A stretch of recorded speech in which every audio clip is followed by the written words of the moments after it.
जितने भी एएनएम के कैंडिडेट हैं, तो आज हम लोग कुछ थ्योरी चीज़ें पढ़ते हैं। जैसा कि आप लोग का डिमांड था कि कम्युनिटी हेल्थ हो गया, कम्युनिटी हेल्थ सेंटर हो गया, प्राइमरी हेल्थ सेंटर हो गया, इस पे कौन कौन से स्टाफ होते हैं, कितने संख्या में, बताइए। साथ में आपको कुछ इम्पोर्टेंट चीज़ें मैं जो है बताऊंगा जो आपके एग्ज़ाम के लिए बहुत ज़्यादा यूजफुल होने वाला है। तो वीडियो को अच्छे से देखिएगा। पूर्ण तरीक़ा से थ्योरी है, समझ गए, बिल्कुल थ्योरी है, सेलेक्टिव थ्योरी है। देखते हैं, बहुत सारे चीज़ पढ़ाए हैं, कुछ थ्योरी भी आपको पढ़ाते हैं। हो सकता है तो इसमें से एक आध क्वेश्चन आपके आ जाए, लेकिन अच्छा है, ठीक है ना। चलिए शुरू करते हैं। तो जो भी एएनएम के कैंडिडेट हैं, वीडियो देख रहे हैं, आपको पता है कि आपका एग्ज़ाम अब बिल्कुल समय नज़दीक है। तो जितना ज़्यादा से ज़्यादा हो सके फोकस कीजिए, पढ़ाई कीजिए। बाकी तो सब आगे देखा जाएगा जो होगा, लेकिन अभी बेस्ट कीजिए, समझ गए। बर्बाद समय मत कीजिए, एक दो दिन जो भी है, और अपना ज़्यादा से ज़्यादा पढ़ाई पे फोकस करें। चलिए हम लोग शुरू करते हैं, और यहाँ पे आप लोग पूरे वीडियो को अच्छे से देखिएगा। सबसे पहले का प्रश्न है अपना, यहाँ पे देख सकते हैं। प्रश्न है, पहला प्रश्न है आपके सामने। प्रश्न क्या, नोट्स है, ब्लीचिंग पाउडर क्या होता है। तो इसमें क्लोरीकृत चूना भी कहते हैं। ब्लीचिंग पाउडर जो होता है इसमें आपका क्लोरीन भी होता है और चूना भी होता है, इसीलिए इसे क्लोरीनीकृत, ठीक है, समझ गए ना। क्लोरीनीकृत चूना भी, क्लोरीनेटेड लाइम भी कहते हैं, समझ गए ब्लीचिंग पाउडर को। इसीलिए ब्लीचिंग पाउडर का इस्तेमाल जो है जल को शुद्धिकरण में किया जाता है। क्यों? क्योंकि इसमें लगभग 33% जो है आपके इस ब्लीचिंग पाउडर में 33% जो है क्लोरीन की मात्रा होती है। यही कारण है कि यह जो है जल को शुद्धिकरण में भी ब्लीचिंग पाउडर का इस्तेमाल किया जाता है। बाकी क्लोरीन तो इस्तेमाल होता ही है। एक अच्छी क्वालिटी वाले ब्लीचिंग पाउडर में लगभग 33%। देखिए, एक क्वेश्चन कैसे पूछता है कि आपके ब्लीचिंग पाउडर में क्लोरीन की मात्रा कितनी होती है, तो लगभग 33%, ठीक है। तो ये चीज़ें ध्यान में रखिएगा, समझ गए। तो इस प्रकार से आप लोग को समझ लीजिए, लगभग एक अच्छे क्वालिटी के अगर ब्लीचिंग पाउडर है तो उसमें 33% मात्रा जो है आपके क्लोरीन का होता है, समझ गए। आगे है, कहता है यहाँ पे स्पष्ट रूप से है कि ठोस bleaching powder, solid bleaching powder का उपयोग मुख्य रूप से वाटर सोर्स जैसे कुएं, पानी के टैंक आदि के डिसइंफेक्शन हेतु किया जाता है। आपको पता है कि क्लोरीन हो, ब्लीचिंग पाउडर हो, यह जो है पानी को शुद्ध करने के लिए किया जाता है। तो जो ब्लीचिंग पाउडर होता है इसका जो है बड़े पैमाने पर इस्तेमाल होता है, खासकर कुएं के पानी, पानी के टैंक, समझ गए, आदि इन सभी सोर्सों को जो है डिसइंफेक्ट करने के लिए ब्लीचिंग पाउडर का उपयोग किया जाता है, समझ गए। तो ये क्वेश्चन आपसे पूछ सकता है, ठीक है।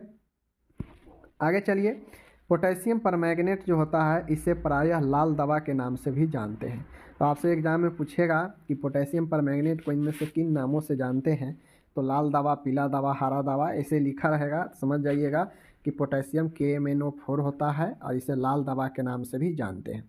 बीज संक्रमण हेतु इनके 1:5000, ठीक है, 1:5000 से 1:10,000 सांद्रता वाले घोल का यूज किया जाता है।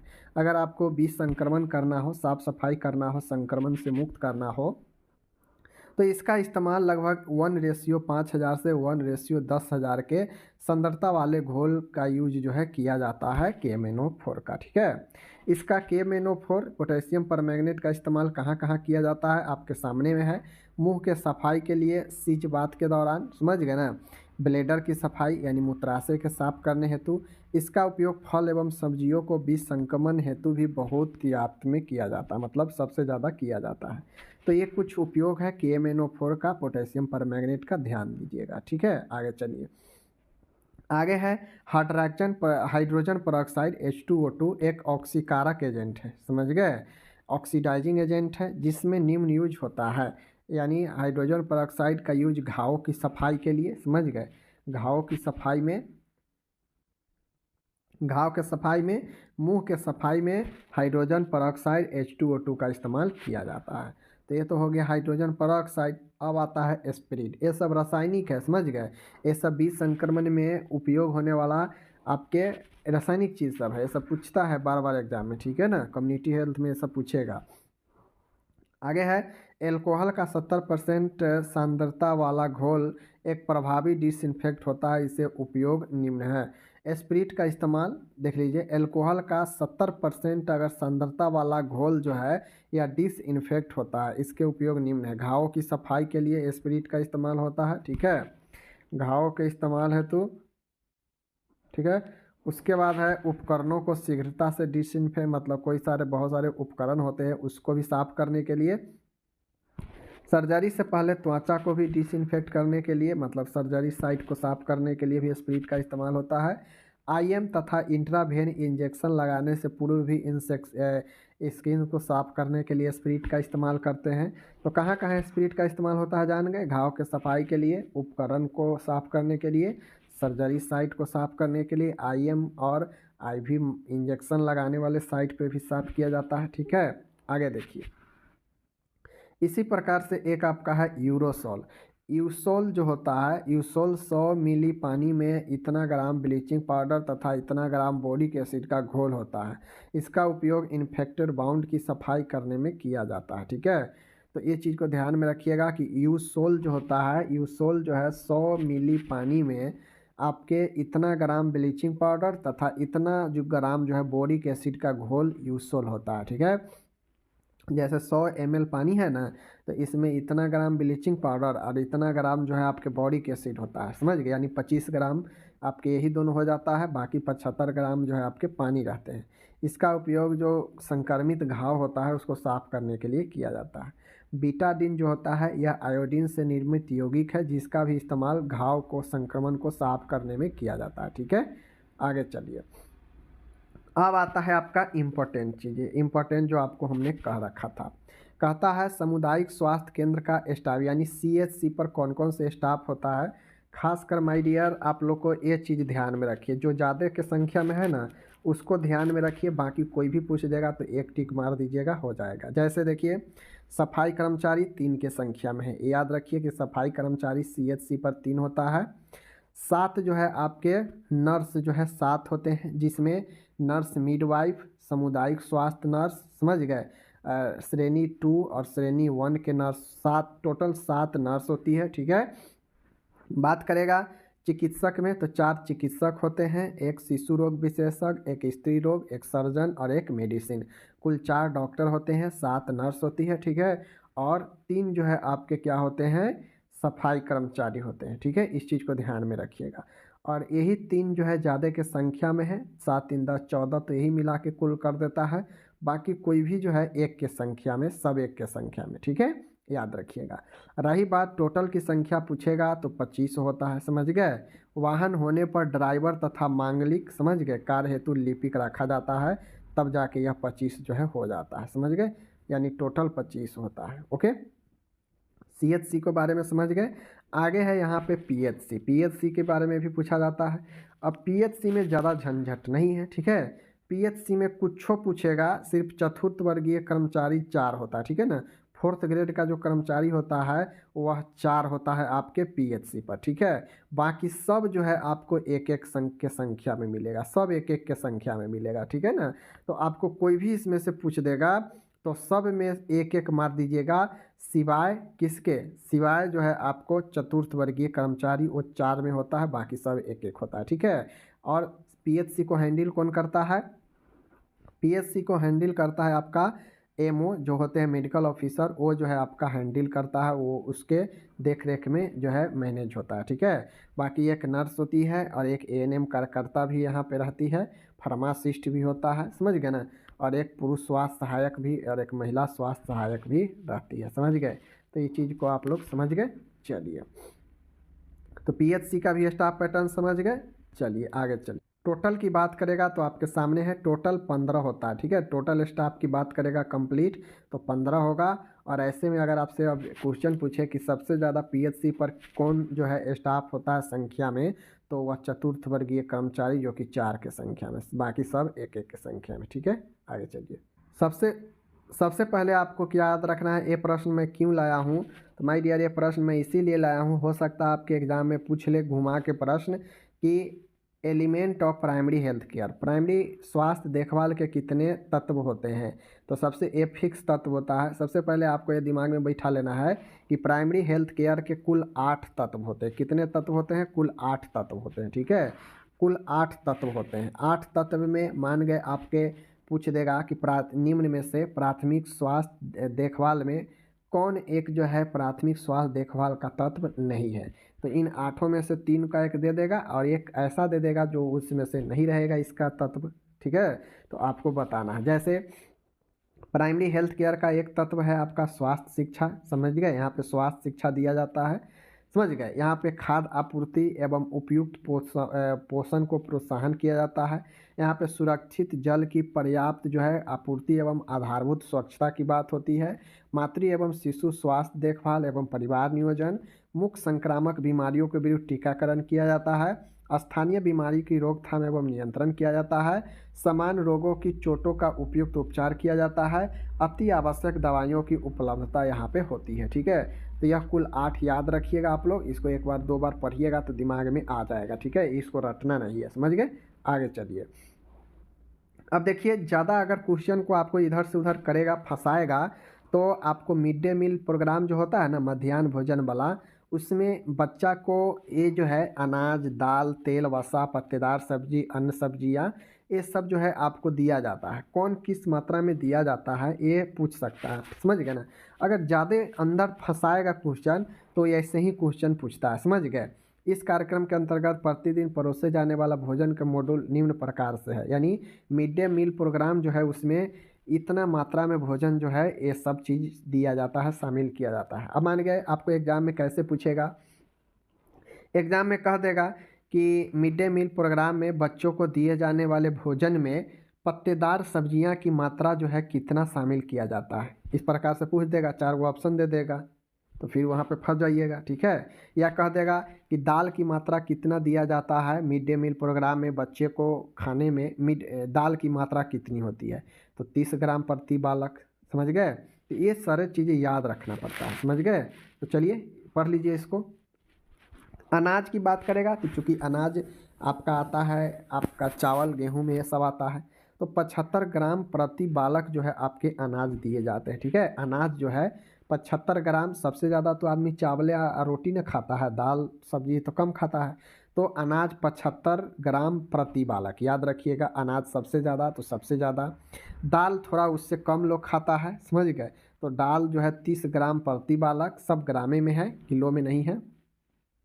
तेल व वसा की बात करेगा तो तेल व वसा कम ही सब खाता है, तो 8 ग्राम प्रति बालक, समझ गए।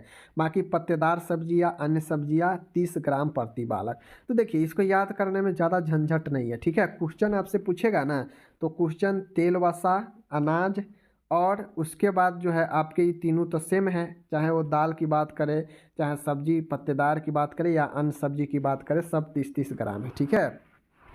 सिर्फ 12 क्या है, अनाज वाला याद रखिएगा कि भाई अनाज 75 ग्राम प्रति बालक से दिया जाता है, समझ गया। तेल वसा 8 ग्राम प्रति बालक दिया जाता है, और बाकी दाल हो गया, पत्तेदार सब्जी हो गया, अन्य सब्जी हो गया, सब 30-30 ग्राम के प्रति बालक मात्रा से दिया जाता है। बस यही याद रखिएगा, ठीक है।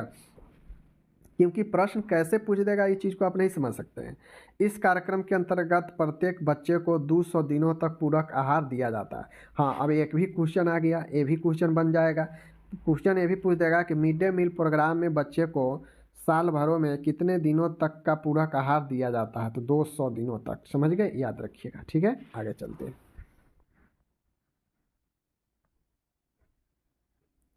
अब यहाँ पे एक बहुत ही अच्छा प्रश्न है चाइल्ड हेल्थ में। अब आपसे नॉर्मली जो है ये पूछ सकता है माय डियर, नॉर्मली ये पूछ सकता है कि बच्चे की खुराक की तैयारी कैसे करते हैं, मतलब बच्चे में जो दवाई देते हैं। अब एक एडल्ट का जो दवाई होगा वो तो बच्चा में नहीं दे देंगे, तो बच्चे के दवाई देना हो तो एडल्ट के जो डोज है उससे हम कैसे निर्धारित करेंगे बच्चे के डोज को, समझ गए। तो इसके लिए कुछ फार्मूला आता है, उस फार्मूला को आप ध्यान में रखेंगे। एक होता है क्लार्क का नियम, एक होता है आपका यंग का नियम, एक होता है काउलिंग्स का नियम। तो मैं आपको यही कहूँगा कि एग्ज़ाम में क्वेश्चन पूछेगा तो यंग पर ही ज़्यादा पूछेगा, क्लार्क पर नहीं पूछेगा। क्लार्क पर अगर पूछेगा भी तो बस आप काउंसलिंग वाला को हटाइए, इसको काटिए, ठीक है। क्योंकि एग्ज़ाम में पूछा जा सकता है, मैं आपको बार बार कहता हूँ, सेंटीग्रेड से फ़ारेनहाइट में, फ़ारेनहाइट से सेंटीग्रेड में पूछ सकता है सवाल, ठीक है। सवाल आपका पूछ सकता है बच्चों के खुराक तैयार करने में डोज निर्धारण करें, इस पर पूछ सकता है, जो कि अभी यहाँ पे बता रहे हैं। तो देखिए बच्चे का जो खुराक तैयार करना है, अगर क्लार्क नियम दे देगा, अगर नियम दे देगा तो आपको उसी नियम पर बनाना होगा। तो क्लार्क के नियम से अगर पूछ देगा तो इसमें बच्चों का वजन के आधार मानकर डोज की गणना की जाती है। यह नियम सभी उम्र के बच्चों पर लागू होता है। ठीक है, जैसे देखिए बच्चा का खुराक निकालना है तो आपके एग्ज़ाम में दे देगा कि बच्चा का भार पाउंड में इतना है। ठीक है, और वयस्क का जो डोज है वह अगर 500 mg है, ठीक है ना, अगर बच्चे का 500 mg है, एडल्ट का अगर डोज अगर 500 mg है, ठीक है, तो आपको डोज के जगह पर क्या लिखना है, मात्रा के जगह पर, वयस्क के मात्रा के जगह पर यही 500 यहाँ पे लिखना है। ठीक है, यह 150 फिक्स है, 150 यह फिक्स है। और बच्चा का जो भार देगा ना, आपको क्वेश्चन में दे देगा कि इतना पाउंड है, तो बच्चे का भार पाउंड में ही ऊपर लिखना है, नीचे 150 और इंटू में वयस्क की जो मात्रा होगी उसको लिखना है। समझ गए, तो जाके आपके बच्चों की खुराक निकल जाएगा क्लार्क के नियम से। ठीक है, अगर यंग के नियम से अगर पूछ देगा, यंग के नियम थोड़ा आसान है, बच्चा का खुराक निकालना है। तो अगर बच्चा का पूछ देगा कि 12 वर्ष के बच्चों में एक एडल्ट को अगर 400 mg दिया जाने वाला है दवाई, तो 12 वर्ष के बच्चों में हम कितना डोज देंगे। ये 400 mg तो हम बच्चा में नहीं दे देंगे क्योंकि यह एडल्ट का है, तो बच्चा में कितना देंगे 12 वर्ष के बच्चे में। तो 12 वर्ष के बच्चे हैं, खुराक निकालने के लिए बच्चों का उम्र ऊपर में तो 12, ठीक है, ऊपर में बट्टा बच्चे के उम्र प्लस 12, तो बच्चे की उम्र कितना है 12, ठीक है, और प्लस में कितना कर देंगे 12, ठीक है, और इंटू में वयस्क की मात्रा 400, तो 400 कर देंगे। ठीक है, अब आप जो है इसको आराम से निकाल सकते हैं, हो जाएगा 12 और हो जाएगा 24 यानी, और इंटू में 100, तो 12 दूना 24 और इधर 200 यानी 200 जो है mg हम जो है बच्चा को, 12 वर्ष के बच्चा को 200 mg देंगे। ठीक है, तो इस प्रकार से आप यंग के नियम या फिर क्लार्क के नियम दोनों याद रखिए, कोई बड़ी बात नहीं है। क्लार्क के नियम में बस बच्चा का भार ऊपर में और बट्टा में 150 इंटू में वयस्क की मात्रा।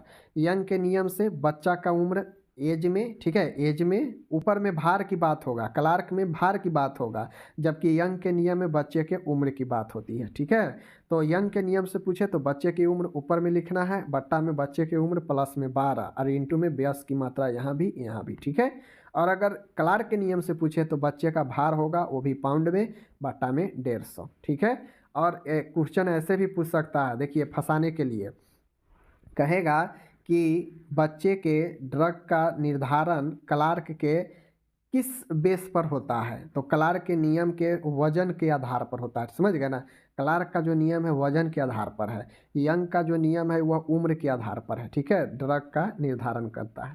तो ऐसे में याद रखिएगा, प्रश्न आपसे नहीं छूटेगा। ठीक है, आगे चलिए। अब देखिए ये जो मैं आपको टीबी के लिए जो दवाइयाँ लेकर आया हूँ, मैं आपको ये पांचों दवाई याद रखना पड़ेगा। ठीक है, पांचों दवाई कैसे, इसका डोज छोड़ दीजिए, डोज नहीं याद रखिए, पांचों दवाई कैसे याद रखना पड़ेगा। तो पांचों दवाई इसलिए याद रखना पड़ेगा क्योंकि आपको हो सकता है कि कह देगा कि टीबी में निम्न में से कौन सी दवाइयाँ हैं जो टीबी के उपचार में काम में नहीं आती है। इनमें से आपको जो है 3 दे देगा जो काम में आता है और 1 दे देगा जो नहीं आता है। ठीक है, तो आपको जो है टिक मारना पड़ेगा। तो आपको ये पांचों जब नहीं याद कीजिएगा तो कैसे आप पता छांट पाइएगा। ठीक है ना, तो इस प्रकार के क्वेश्चन पूछ सकते हैं। ठीक है, तो आप यहाँ पे याद रखने के लिए आप जो है क्या याद रखिएगा, PRISE। ठीक है, PRISE प्राइज। ठीक है, प्राइज याद रखिएगा। प्राइज का मतलब होता है P फॉर पैराजीनामाइड, ठीक है, P for pyrazinamide, R for rifampicin, I for isoniazid, ठीक है, S फॉर स्ट्रेप्टोमाइसिन और E फॉर इथाम्बुटोल। ठीक है, प्राइज याद रखिएगा। प्राइज यह जो है टीबी वाले रोगों को दिया जाने वाला यह एंटीबायोटिक थेरेपी है, दवाई है। ठीक है, जो कि प्राइज से सूचित कीजिएगा, आसान तरीका होगा याद करने। P फॉर पैराजीनामाइड, देख लीजिए pyrazinamide, R for rifampicin, I for isoniazid, ठीक है, S फॉर स्ट्रेप्टोमाइसिन और E फॉर इथाम्बुटोल। ये पांचों दवाई जो है आपके टीबी में उपचार में काम में आता है। ठीक है, अगर इनके अलावा कोई ऑप्शन में देगा तो वही जो है नहीं रहेगा इसका। ठीक है, आगे चलिए। तो ये चीज़ें हो गया, आगे हम लोग चलते। अब यहाँ पे कुछ चीज़ें हैं मिडवाइफरी का, समझ लीजिए। माय डियर, ऑब्स्ट्रक्टिव हिस्ट्री प्रस्तुति इतिहास में ग्रेविडा का मतलब होता है, ग्रेविडा से तात्पर्य है किसी महिला द्वारा गर्भवती होने की संख्या। तो आपसे देखते होइएगा प्राइमेग्रेविडा होता है, मल्टीग्रेविडा होता है, नूली ग्रेविडा होता है, प्रीमेपरा होता है, मल्टीपरा होता है। तो आपको ये सब चीज़ जो है हो सकता है पूछ देगा, तो इसके लिए याद रखना है। ग्रेविडा क्या कहता है कि महिला कितनी बार प्रेगनेंसी हुई है उसके संख्या को बताता है। तो चलिए देखते हैं। तो प्राइमेग्रेविडा, प्राइमेग्रेविडा का मतलब होता है महिला जो प्रथम बार गर्भवती हुई हो, प्राइमेग्रेविडी कहलाती है। ठीक है, जो महिला प्रथम बार, मतलब एग्जाम्पल के समझिए कि शादी हुआ 2 साल 4 साल के बाद अगर वो महिला प्रथम बार गर्भवती हुई है तो उसे प्राइमी ग्रेविडा कहते हैं। ठीक है, प्राइमी मतलब फर्स्ट, प्राथमिक यानी पहला गर्भवती। ठीक है, मल्टी ग्रेविडा का मतलब, मल्टी का मतलब समझते हैं, मल्टी मतलब होता है बहु, 2 या 2 से ज़्यादा। महिला जिसने 1 से अधिक बार गर्भधारण किया हो मल्टी ग्रेविडा कहलाती है। तो 1 से अधिक बार का मतलब क्या है, 2 या 2 से अधिक बार, वही ना। तो मल्टी ग्रेविडा यानी 1 से अधिक, यानी 2 या 2 से अधिक। अगर कोई महिला 2 बार या 2 से अधिक बार गर्भवती रह चुकी है तो वह मल्टी ग्रेविडा में आती है। ठीक है, नूली ग्रेविडा का अर्थ होता है महिला जिसने एक बार भी गर्भधारण न किया हो। नल मतलब क्या होता है, खाली, मतलब एक बार भी प्रेग्नेंट नहीं हुई है। तो जो महिला अगर एक बार भी अपने ऊन में गर्भवती नहीं हुई है तो उसे नूली ग्रेविडा कहते हैं। ओके, पैरा का मतलब क्या होता है, गर्भधारण की संख्या जिनमें गर्भस्थ शिशु विएबल पीरियड तक पहुंचने के बाद जन्म लेता है उसे पारा कहते हैं। ठीक है, जैसे प्राइमी परा, महिला जो एक भ्रूण को जन्म देती है जिसने विएबिलिटी काल को पूरा कर लिया हो, तो प्राइमी पीरा होता है। मल्टीपरा का मतलब होता है ऐसी महिला जिसने 2 या 2 से अधिक शिशुओं को जन्म दिया हो, वह मल्टीपरा होता है। तो प्राइमरी परा जो एक बच्चा होता है, जो जुड़वा बच्चा या ज़्यादा बच्चा होता है उसे मल्टीपरा कहते हैं। समझ गए ना, तो ये चीज़ को आप लोग समझ गए। आगे चलिए, अब कुछ चीज़ें मैंने आपको पहले बताया था कि जनगणना से रिलेटेड कुछ क्वेश्चन आपके एग्जाम में आ सकते हैं, क्योंकि जनगणना आपके एक एस्थेटिक्स में आता है और हेल्थ में, कम्युनिटी में एस्थेटिक्स पढ़ना है। समझ गए, सांख्यिकी पढ़ना है आंकड़ा के बारे में। तो हम लोग का सबसे जो पिछले बार जो जनसंख्या गणना हुआ था वह 2011 में ही हुआ था। उसके बाद जो है आपके जनसंख्या गणना नहीं हुआ। ठीक है, 2011 की जनगणना के अनुसार भारत की वार्षिक जनसंख्या वृद्धि दर इतना प्रतिशत रही है, जबकि इससे पहले जो हुआ था 2011 से पहले वहाँ पे वो 1.7% था। ठीक है, लेकिन आपसे यही पूछेगा, 2011 ही पूछेगा, उससे ज़्यादा नहीं पूछेगा। 2011 की जनसंख्या है, भारत का वार्षिक जो जनसंख्या वृद्धि दर है, मतलब एक साल में इतना % जो है वृद्धि हो जाता था, 2011 में पता हुआ। समझ गए, जनसंख्या वृद्धि 2 समय बिंदुओं के बीच किसी विशेष क्षेत्र में रहने वाले लोगों की संख्या में परिवर्तन से होता है। जैसे मानिए यहाँ पे व्यक्ति है, यहाँ पे व्यक्ति है, और इनके बीच में जो है किसी समय के बीच में जो परिवर्तन होता है संख्या में, 50 से बढ़कर 100 हो गया, तो यही परिवर्तन जो है जनसंख्या वृद्धि कहलाता है। समझ गए। आगे है जनसंख्या पहली बार 1872 में ब्रिटिश वायसराय लॉर्ड मेयो, ये नहीं पूछेगा ये सब, ठीक है ना, ये सब नहीं पूछेगा, वृद्धि दर वाला ये सब पूछ सकता है, सांख्यिकी वाला। समझ गए। अब यहाँ पे देख लीजिए, 2011 की जनगणना 15वीं और आज़ादी के बाद 7वीं जनगणना है। तो ये चीज़ें याद रखिएगा कि 2011 की जो जनगणना है 15वीं है, और आज़ादी के बाद की बात करेगा तो 7वीं है। 2011 की जनगणना का नारा हमारी जनगणना हमारा भविष्य, ये चीज़ें इंपॉर्टेंट है, पूछ सकता है कि 2011 का जो,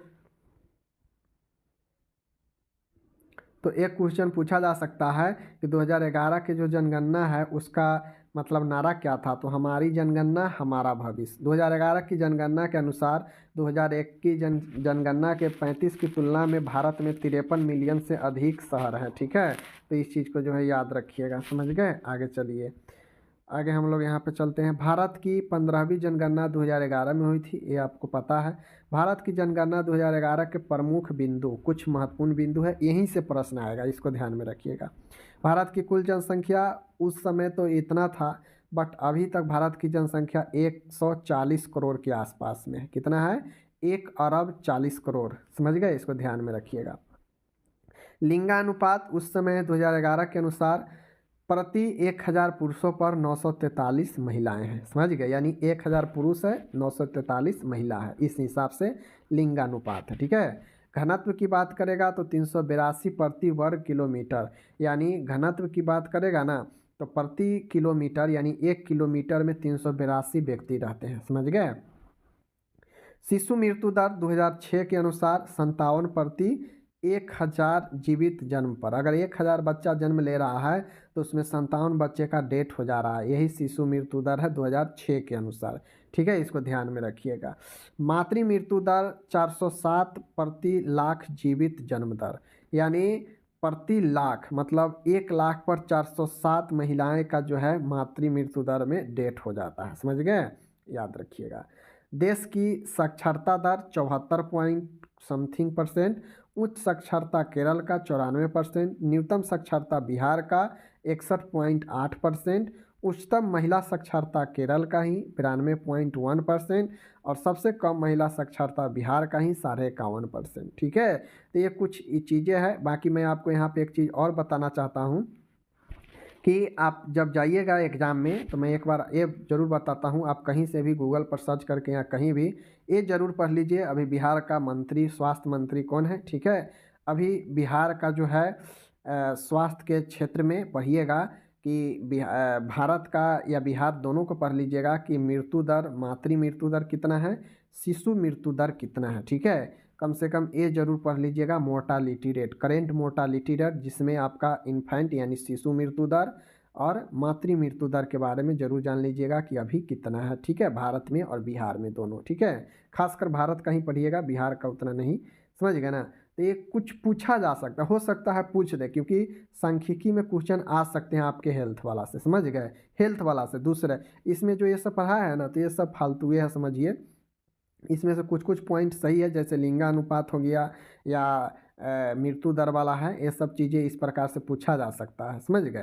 तो ये मैंने आपको बता दिया। बाकी मैं आपको जो बता दिया कि मातृ मृत्यु दर, शिशु मृत्यु दर, समझ गए, ये जरूर अभी का पता कर लीजिएगा। और आप लोग तो जानते ही हैं कि स्वास्थ्य मंत्री कौन है, हो सकता है पूछ दे, ठीक है ना। बाकी मैंने आपको थ्योरी पढ़ा दिया, कैसा लगा जरूर कमेंट करके बताइए। और आपको एक और वीडियो बड़ा सा मिलेगा, उसमें आपको बहुत सारे प्रश्न होंगे, ठीक है। तो चलिए मिलते हैं अगले वीडियो में, अपना ख्याल रखिएगा आप, धन्यवाद।